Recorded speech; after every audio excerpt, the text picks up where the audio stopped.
Dans cette quatrième vidéo de la série consacrée à la commande arc d'AutoCAD, nous allons découvrir encore 3 méthodes de création d'arc.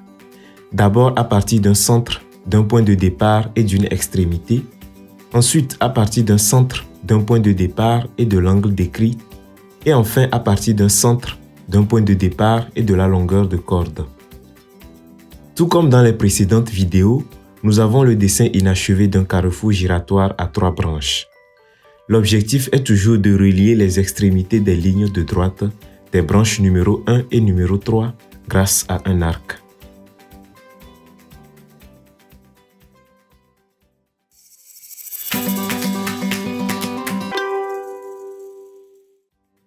Pour utiliser la première méthode qui consiste à spécifier un centre, un point de départ et un point désignant l'extrémité, je vais à l'onglet Début, puis à l'objet Arc.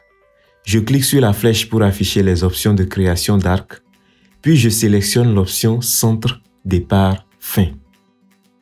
Il m'est demandé de spécifier le centre de l'arc. J'effectue un clic au centre du carrefour. Ensuite, je spécifie le point de départ de l'arc, puis l'extrémité de l'arc. Et voilà, je viens de créer l'arc grâce à la première méthode qui consiste à spécifier un centre, un point de départ et une extrémité.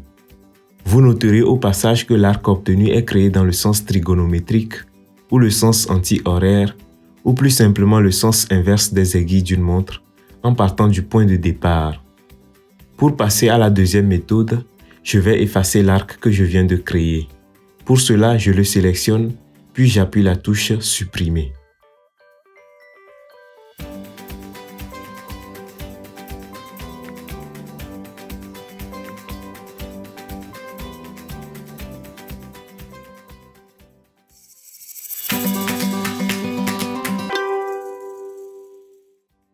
La deuxième méthode de création d'arc consiste à spécifier un centre, un point de départ et l'angle qui sera décrit par l'arc. Pour créer à nouveau notre arc, je vais à l'onglet Début, puis au bouton Arc. Je clique sur la flèche pour afficher les options de création d'arc, puis je sélectionne l'option Centre, Départ, Angle. Il m'est demandé de spécifier le centre de l'arc. J'effectue un clic toujours au centre du carrefour. Ensuite, je spécifie le point de départ de l'arc et il m'est enfin demandé de spécifier l'angle qui sera décrit par l'arc.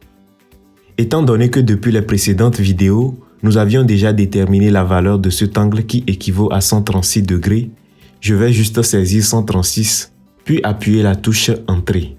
Et voilà l'arc créé à partir d'un centre, d'un point de départ et d'un angle décrit.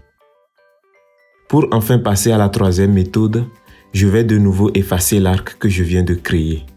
Pour cela, je le sélectionne, puis j'appuie la touche Supprimer.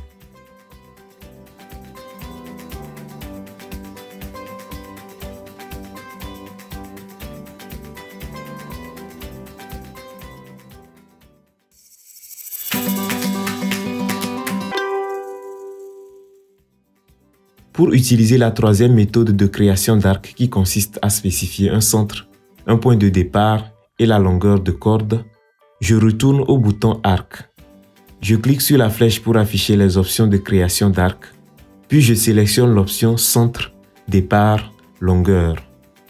Dans la zone de dessin, je spécifie le centre de l'arc, le point de départ de l'arc et enfin la longueur de corde entre le point de départ et l'extrémité de l'arc. Et voilà, je viens de compléter le dessin du carrefour en créant un arc grâce à la troisième méthode.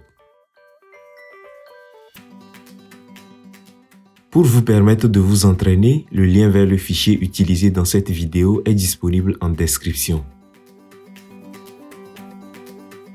Si vous venez de me découvrir ou souhaitez en apprendre davantage sur AutoCAD, abonnez-vous. Sur ce, gardez votre singularité et restez créatif.